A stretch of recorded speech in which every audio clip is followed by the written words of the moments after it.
Man, it has been a wild week. It has been a crazy week, an unprecedented week. So it's no surprise that there aren't a ton of new Switch game announcements, but we still have 7 new Switch games to discuss, and I'll take the distraction at this point. So we're going to talk all about them. What's going on, everybody? It's Zach from SwitchForce. Make sure to let me know in the comments down below which of these 7 you're most excited for, which one you're looking forward to the most, and why. Hit that like button if you enjoyed the video and are ready for some new Switch games. By all accounts, we should be getting a lot of new announcements, of course, barring any delays or cancellations, which are totally plausible. There's supposed to be an Indie World this week, and then if everything goes according to VentureBeat's plan, a General Direct the following week. So we could be getting ready for a treasure trove of Switch titles. But in the meantime, we've got the following 7, and there are some really good ones. We'll kick it off with Void Bastards, which just got rated by the ESRB. Now, we'd like to cover when games get rated by other countries' ratings boards, as those are pretty good indicators of what's coming soon. But when it's rated by the ESRB, I feel like that's an even bigger confirmation. No word yet from the developer publisher, but it's probably incoming. Void Bastards, this is a good one. It was received with lots of critical and fan love last year on PC and Xbox. It brings a roguelike spaceship combat arsenal building adventure to Nintendo Switch. No word, obviously, on date because we don't even have an official word. We just have the ESRB rating, but this is a pretty fun time. I will admit, in full disclosure, it's not my favorite. My brother was obsessed with it. I had to play it right away because he loved it so much, and I just didn't get as into it, but it's got a very cool aesthetic, and you are traversing ship to ship, roguelike style, trying to collect new weapons, trying to get a bunch of resources, surviving a bunch of creepy enemies, seeing, how far you can push your luck before your prisoner goes down. You can throw cat bombs, got cool guns, and most importantly, I think it is very polished and controls well. I don't know why it didn't appeal to me all that much. I think it's just something about I don't know, just the way that you're going through. I wanted a little bit more linear progression, I guess. But obviously, as a roguelike, you're not going to get as much of that. Some games, do it a little bit differently with their meta, and some games stay, more devoted to the individual run and whatnot. This is developed by Blue Manchu Games, and I've loved what they've done in the past. Card Hunter is like a secret hidden gem. I wish that game would come to Switch. It was phenomenal on PC. If you ever played it, dude, raise your hand. Shout out. That one was stellar. But Void Bastards, by all accounts, is a bigger success for them. So you guys probably want to earmark this one when it comes out. I definitely think it's worth giving a shot because most people find it to be very awesome. Now, Super Mega Baseball 3 is also awesome, probably for a smaller niche group of people, baseball fans. But given that baseball is postponed, maybe this will be a good way to satiate your spring desires. It's coming in April. It is obviously a sequel to Super Mega Baseball and Super Mega Baseball 2, which released on Switch to a lot of love. This one is trying to do you right. It's bringing a full graphical update. It's bringing a franchise mode, and it's destroying DLC. No more DLC. People love the game, but were pissed about $2.99 DLC packs that added customization for different teams and new stadiums, and they came. Metalhead, the developer, said, hey, no more. One purchase gets you everything. Now, they have increased the price of the game from $30 to $45. That accounts for the franchise mode, the graphical update, and no DLC. But at the end of the day, people probably would rather pay one lump sum than be nickel and dimed. So this one is supposed to come out in April, barring delays. We'll have to wait and see if everything gets delayed. I have to imagine that a lot of games will come out, digital downloads, not too hurt by coronavirus, you would imagine. They like to put this game in the place between sim games and between arcade games, so it's not all the way crazy like NBA Jam with power-ups and whatnot, but given the cartoonish visuals, it is approachable, and it's not as intense as like MLB The Show, which eventually is going multi-platform and eventually might also hit the Switch, which will be a really wild and crazy day to see a Sony franchise hit the Switch. But in the meantime, Super Mega Baseball 3 next month.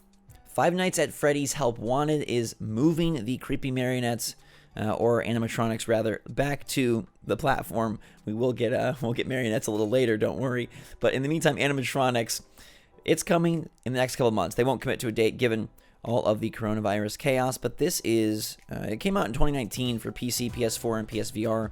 It is bringing a visual update to the game, 3D models to the monsters, and you're revisiting the virtual recreations of past games in the horror franchise. So a culmination of sorts.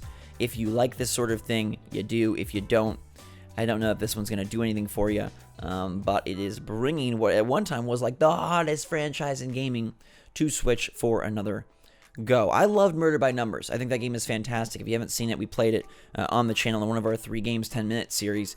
It fuses Picross gameplay with murder mystery solving, which I think is a super unique combo. But maybe this is even more unique. Dating sim plus Picross in Pixel Puzzle Makeout League. And the characters you can date are named Crossword Chess, Sudoku, and Pixel Girl. You're going to be solving puzzles as a superhero in the Puzzle League, but also dating in a comedy romance adventure. What a weird and interesting but intriguing mix. It says, join the Puzzle League and date up to 4 of your fellow puzzle-themed superheroes before the villain third wheels you with his doomsday plot. The Picross action does not look as interesting as it did in Murder by Numbers. What was awesome there is that the puzzles you solve were evidence or clues to help complete the mysteries, and so it really did feel like a fusion of like Phoenix Wright detective work and Picross. This looks to be a little bit more separated. I don't know if you're going to be offering a kiss via a Picross puzzle, or deciding on what you're going to have for dinner via your Picross puzzle, but it does say there are twists, turns, thrills, chills, puzzle fun, and puzzle funs. It's not over until the ending,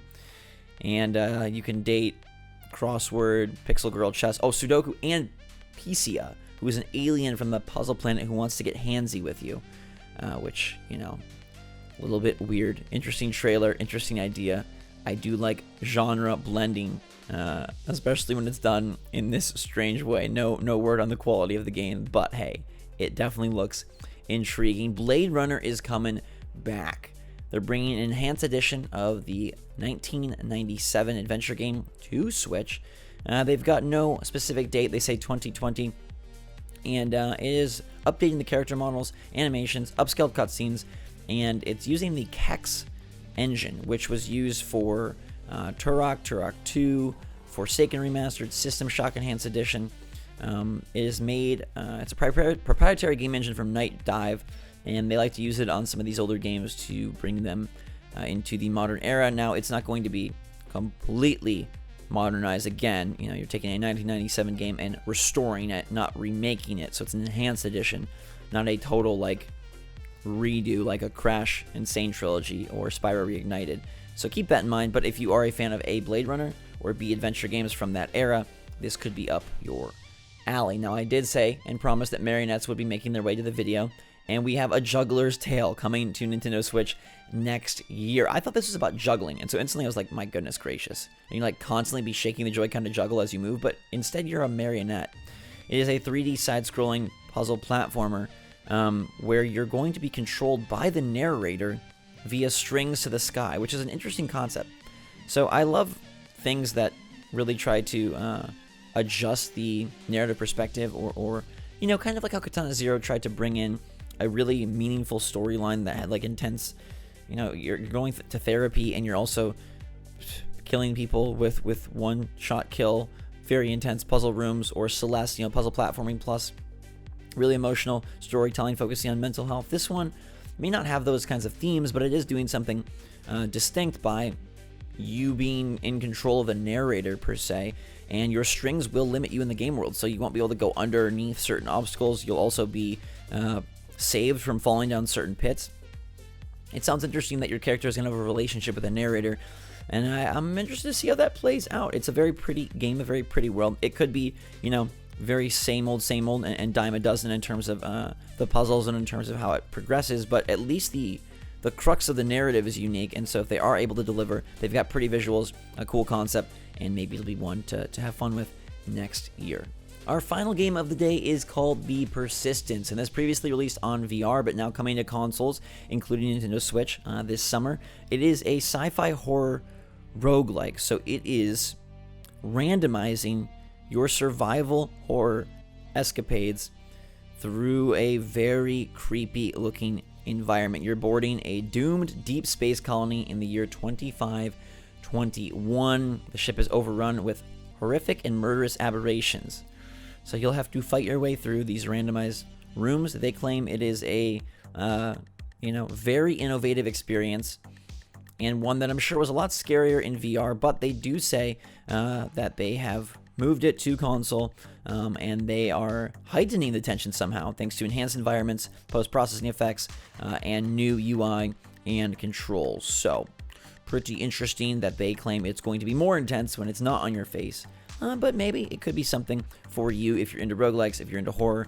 They say you'll play as dozens of different clones on board the ship, each one with the potential to be stronger than the last. Procedurally generated stages that change with each playthrough, creating a labyrinth-like experience that adds the tension and a brutal take on the survival horror genre, integrating roguelike design to give the action an extra edge. This one hits this summer, and that will do it for all 7 games of the day. Void Bastards is probably the tentpole title. It's probably the top kahuna, the big fish, the big cheese, and rightfully so. It is a very good game. Even if it's not my favorite game, it's a very good game. So that's the one that I would say is the top of the totem pole. The one I'm looking forward to most, honestly, is Super Mega Baseball 3. I haven't gotten into a baseball game in a long time, but this one might do it. The graphical overhaul looks really nice. I like the characters a lot.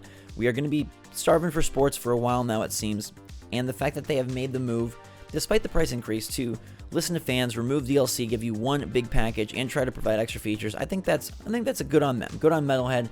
The game has reviewed really well in the past. This one, by all accounts, should be solid, and I think it could be a lot of fun. So I'm looking forward to that dropping in April. Plus, I just love announcements where it's like, hey, the game's out in a couple weeks. Fantastic.